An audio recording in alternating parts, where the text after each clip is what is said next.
In this episode of We Are the Millennials, we take a look at the largest student-run philanthropy in the world, Thon, from the families to fashion and everything in between.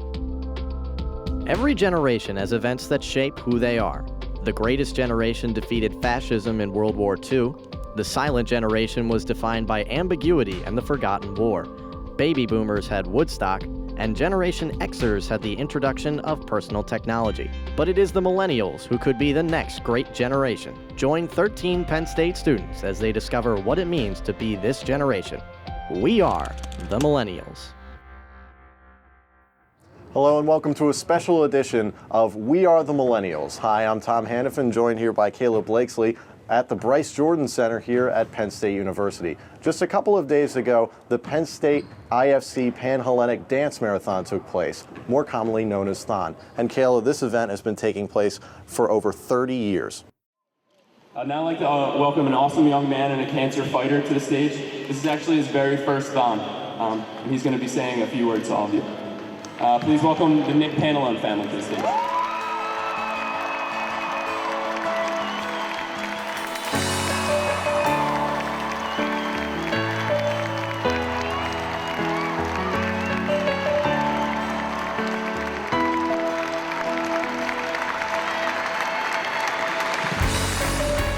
Hi, I'm Nick.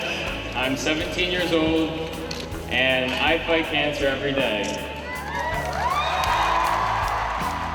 Last February, I was involved in an incident where a bus actually pinned me against a chain link construction fence. And I was okay, I was fine, but my parents still wanted me to go get checked out at the doctor's, and it's a pretty good thing that they did.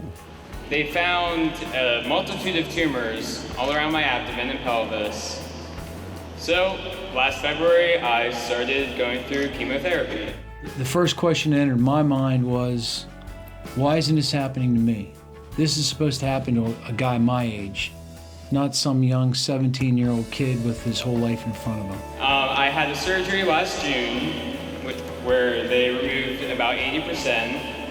And right now, it's just been keeping stable, and we're looking for the time, the doctor visit, when Dr. Greiner at the Hershey Med Center will say, Nick, it's shrunk. And whenever I do have fear or insecurity with all of this, I just turn to my family and friends for support, and they're always there for me.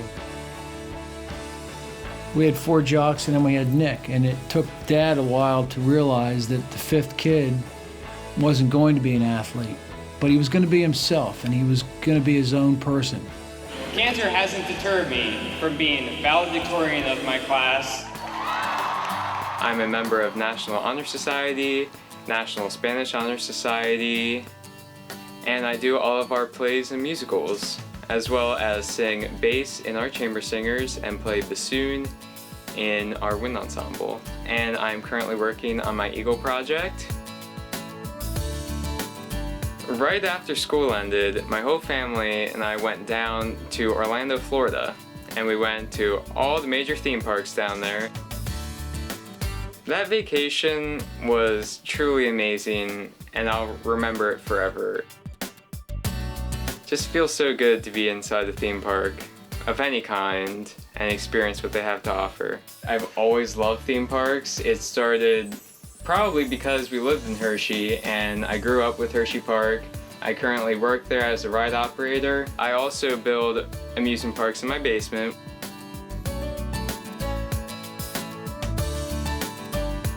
What I like most about theme parks is just the overall atmosphere, how it's all so fun, energetic, and happy. I have at times used the analogy of a roller coaster to my life, and like in my mind, I always picture Storm Runner at Hershey Park. It starts off with a launch, just like February 2010 was. Started out of nowhere, then it goes up a hill.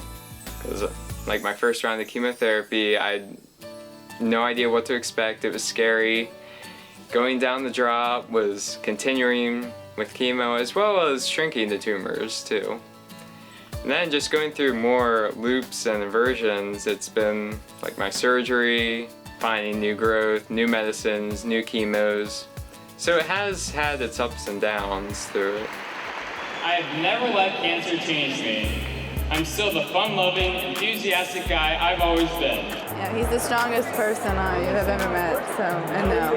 And I think he's an inspiration to everyone, really.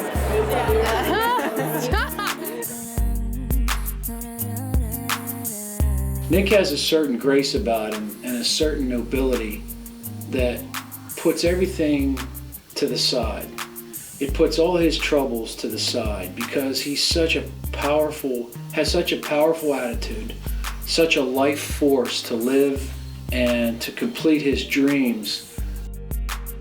But certainly the support from the Four Diamonds and the wonderful, wonderful staff at the Hershey Med Center. I mean, they're part of Nick's team.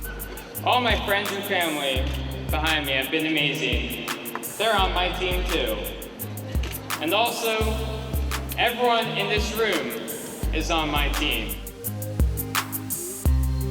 When we started living at the Med Center and getting all the bills that our insurance wouldn't pay, the Four Diamonds was there for us for everything. To all those kids going through what I'm going through right now, just hang in there.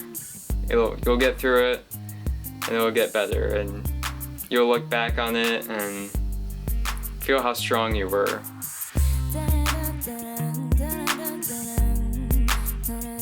In the future, I see myself living a happy life, either at Hershey Park, Walt Disney World, or Universal Studios. In the future, she and I are going to put happy stickers on people that come into Nick's park. We're going to be the old people that stand out there. When you come in, we're going to say, hey, have a great day at Nick's Park. Here's a sticker. Here's a happy sticker for you. I don't want to survive. I want to live.